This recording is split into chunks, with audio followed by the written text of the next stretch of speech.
انا بياع موبايلات من سنه، انت كنت من سنه في مرحله الايه الانكونشس، وانا بياع موبايلات وعارف ان دكتور احمد من العملاء اللي بالنسبه لها الموبايل ايه مهم، صح؟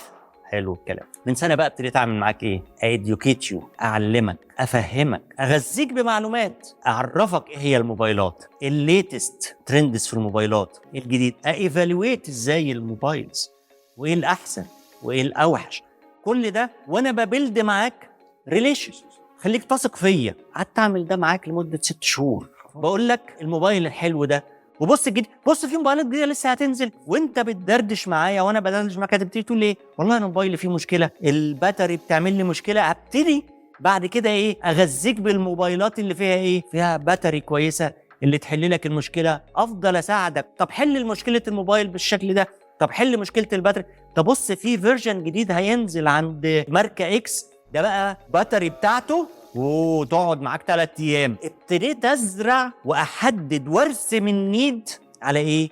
على الحاجه اللي عندي.